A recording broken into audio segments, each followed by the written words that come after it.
Welcome to Shri Rajiv Gandhi IAS Academy. Friends, இந்த வீடியோவில் ஜூலை 10 மற்றும் 11ஆம் தேதிகளுக்கான கரண்ட் அஃபேர்ஸ் எல்லாமே பார்க்க போகிறோம். சரி, வாங்க பார்க்கலாம். ஃப்ரெண்ட்ஸ், இந்த வீடியோடைய நோட்ஸ் எல்லாமே கீழே PDF டிஸ்கிரிப்ஷன் கொடுத்துருக்கோம். அதெல்லாமே கிளிக் பண்ணி டவுன்லோட் பண்ணிச்சிங்க. அப்புறம் நம்ம டெலகிராம் குரூப் லிங்க்மே கீழே டிஸ்கிரிப்ஷன் கொடுத்துருக்கோம். அதிலேயுமே கிளிக் பண்ணி ஜாயின் பண்ணிங்க. நம்மளுடைய டெலகிராம் குரூப்பில் கரண்ட் அஃபேர்ஸ் குவிசஸ் நடத்திட்டு வரோம்.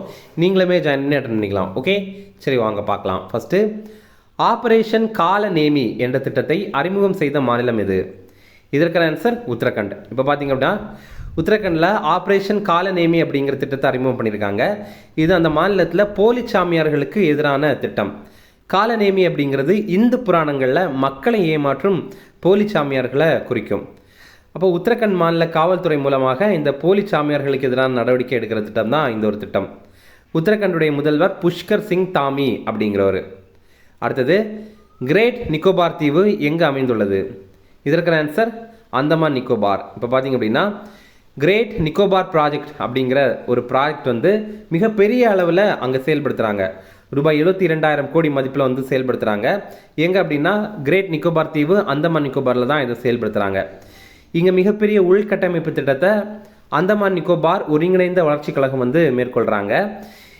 இதில் என்னென்ன வசதிகள் அங்கே கிடைக்கும் அப்படின்னா, கிரேட்டர் நிக்கோபாரில் துறைமுகம் அமைக்கப்படும். அதே மாதிரி சர்வதேச விமான நிலையம் வந்து அமைக்க போகிறாங்க. அதுக்கப்புறம் ஒரு சிறு நகர்பகுதியை அமைக்கிறாங்க. அப்புறம் 160 ஸ்கொயர் கிலோமீட்டரில் மின் உற்பத்தி நிலையம் வந்து அமைக்கிறாங்க. இந்த நிலத்தில், அதாவது இந்த ப்ராஜெக்ட்லாம் பண்ணுறாங்கல்ல, இந்த நிலத்தில் தான் நிக்கோபாரிஸ் மற்றும் ஷோம்பென்ஸ் அப்படிங்கிற பழங்குடியின மக்கள் வந்து வாழ்கிறாங்க. அப்போது இந்த திட்டங்கள் மூலமாக அவர்களுக்கும் பாதிப்பு வந்து ஏற்படுறதுக்கு வாய்ப்பு இருக்குது அப்படிங்கிறத தெரிவிக்கிறாங்க. அடுத்தது, ஆப்பிள் அமைப்பின் தலைமை செயல்பாட்டு அதிகாரியாக நியமனம் செய்யப்பட்டவர் யார்? இதற்கான ஆன்சர் சாஃபி கான். இப்போ பார்த்தீங்க அப்படின்னா சாஃபி கான் இவர் இந்திய வம்சாவளியை சேர்ந்தவர். உத்தரப்பிரதேசம் மொரதாபாத்தில் தான் இவர் பிறந்திருக்காரு. இவர் ஆப்பிள் நிறுவனத்துடைய தலைமை செயல்பாட்டு அதிகாரியாக நியமனம் செய்யப்பட்டிருக்காரு. இப்போது தலைமை செயல் அதிகாரி வேற, தலைமை செயல்பாட்டு அதிகாரி வேற. ஓகேவா? இதில் பார்த்தீங்கன்னா ஆப்பிளுடைய தலைமை செயல் அதிகாரி வந்து டிம் குக் அப்படிங்கிறவர். இப்போது இந்தியர்கள் அல்லது இந்திய வம்சாவளியினர்கள் இந்த மாதிரி உயர் பதவிகளில் உலக அளவில் எந்தெந்த நிறுவனங்களில் இருக்கிறாங்க அப்படிங்கிறத பார்க்கலாம். சத்யநாதல்லா மைக்ரோசாஃப்ட் நிறுவனத்துடைய சிஇஓவாக இருக்கார். சுந்தர் பிச்சை கூகுள் நிறுவனத்துடைய சிஇஓவாக இருக்கார். சாந்தனு நாராயணன் இவர் அடோப் நிறுவனத்துடைய சிஇஓவாக இருக்கார். அரவிந்த் கிருஷ்ணா IBM நிறுவனத்துடைய சிஇஓவாக இருக்கார். நீல் மோகன் யூடியூபுடைய சிஇஓவாக இருக்கார். ஃப்ரெண்ட்ஸ், நம்ம ராஜீவ் காந்தி ஐஏஎஸ் அகாடமியில் TNPSC Group 1, Group 2, Group 4 எக்ஸாமுக்கான பாடப்புத்தகங்கள் எல்லாமே இருக்குது. இது பார்த்தீங்கன்னா தமிழ்லையும் இருக்குது, அதே மாதிரி இங்கிலீஷ்லையும் இருக்குது. நீங்கள் மொத்தமாக வாங்கிக்கலாம், அல்லது உங்களுக்கு தேவைப்படுற புத்தகம் மட்டும்தான் வேணும் அப்படின்னா கூட நீங்கள் கால் பண்ணி ஆர்டர் பண்ணி வாங்கிக்கலாம். நீங்கள் தமிழ்நாட்டில் எங்கே இருந்தீங்க அப்படின்னாலும் நாங்கள் உங்களுக்கு இதை கொரியர் மூலமாக சென்ட் பண்ணி தந்துடுவோம்.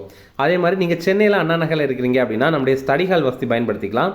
இங்கே AC வசதி இருக்குது, ஒய்ஃபை வசதி இருக்குது, அதே மாதிரி லைப்ரரி வசதி கூட இருக்குது. அடுத்தது, தமிழ்நாட்டில் எத்தனை வயதை கடந்த குடிமக்களின் வீடு தேடி ரேஷன் பொருட்கள் வழங்கும் திட்டம் அறிமுகம் செய்யப்பட்டது? இதற்கான ஆன்சர் 70 வயது. இப்போ தமிழ்நாட்டில் பார்த்தீங்கன்னா மூத்த குடிமக்களின் வீடு தேடி ரேஷன் திட்டம் அப்படிங்கிற திட்டத்தை அறிமுகம் பண்ணியிருக்காங்க. இந்த திட்டம் இந்த ஜூலை 1ஆம் தேதி தான் தொடங்கியிருந்தாங்க. இதில் சோதனை முயற்சியாக 70 வயதை கடந்த 15 லட்சம் பேருக்கு இந்த திட்டம் வந்து செயல்படுத்தப்படுது. இதுவரைக்கும் பார்த்தீங்கன்னா தமிழ்நாட்டில் 7.5 லட்சம் மூத்த குடிமக்களுடைய வீடு தேடி ரேஷன் பொருட்கள் வந்து சென்றடைந்திருக்கு. 2.25 லட்சம் வீடுகள் வந்து பூட்டி இருந்தனால ரேஷன் பொருட்கள் அங்கே வந்து வழங்க இயலவில்லை. அடுத்தது, முக அடையாளங்கள் மூலம் ரேஷன் பொருட்கள் வாங்கும் திட்டம் எங்கு அறிமுகம் செய்யப்பட்டது? இதற்கான ஆன்சர் இமாச்சல பிரதேசம். இமாச்சல பிரதேசத்தில் பார்த்தீங்க அப்படின்னா இதுவரைக்கும் OTP அல்லது கைரேகை மூலமாக தான் ரேஷன் பொருட்கள் வாங்குகிற ஒரு திட்டத்தை கொண்டு வந்திருந்தாங்க. அங்கே வந்து மலை பிரதேசமாக இருக்கிறதுனால அங்கே OTP கிடைக்கிறதுல சிக்கல் ஏற்பட்டிருக்கு. அதே மாதிரி அங்கே நிறைய பேர் பார்த்தீங்கன்னா கூலி வேலைக்கு போகிறாங்க. அவங்களுடைய கைரேகைகள்லாம் வந்து அழிந்து போகுது, தேய்மானம் அடையுது. ஓகேவா? அதனால் கைரேகை முறை கூட சரியாக வேலை செய்கிறதில்ல. அதனால தான் இந்த முக அடையாளங்கள் முறையை வந்து அறிமுகம் பண்ணியிருக்காங்க. அடுத்தது, தற்போது காலமான ஆசியாவின் மிக வயதான யானை இது?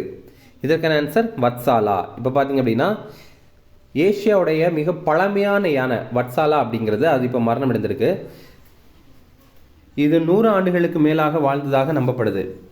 இது எங்கே வாழ்ந்திருக்கு அப்படின்னா மத்திய பிரதேசத்தில் பன்னா புலிகள் காப்பகத்தில் தான் வாழ்ந்திருக்கு. அடுத்தது, சுபான்சு சுக்லா எந்த விண்கலத்தின் மூலம் பூமிக்கு திரும்பி வருவார்? இதற்கான ஆன்சர் டிராகன்.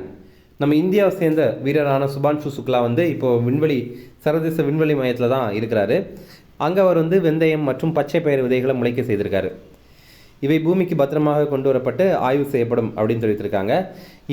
அதுக்கப்புறம் இவர் கூட இருக்கவங்க எல்லாருமே ஜூலை 14ஆம் தேதி பூமிக்கு திரும்பி வராங்க. அதாவது ஜூலை 14ஆம் தேதி மாலை 4:35 மணிக்கு வந்து அங்கேருந்து கிளம்புறாங்க. டிராகன் விண்கலம் மூலமாக தான் இவங்க வந்து பூமிக்கு வராங்க. இப்போ உங்களுக்கான கேள்வி என்ன அப்படின்னா, எந்த திட்டத்தின் மூலமாக இவங்க வந்து விண்வெளிக்கு போயிருக்காங்க, அதாவது எந்த திட்டத்தின் மூலமாக சர்வதேச விண்வெளி மையத்திற்கு இவங்க போயிருக்காங்க அப்படிங்கிறது உங்களுக்கு தெரியும்னா கமெண்ட்ஸில் சொல்லுங்கள். அடுத்தது, கஜாமித்ரா என்ற திட்டத்தை அறிவித்த மாநிலம் எது? இதற்கான ஆன்சர் அஸ்ஸாம்.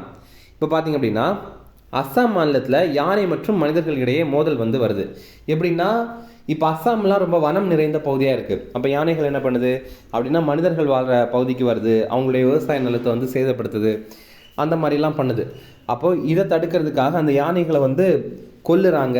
அதே மாதிரி மின்சார தடுப்புகள் வைத்து அந்த யானைகள் வந்து வரவிடாமல் தடுக்கிறாங்க.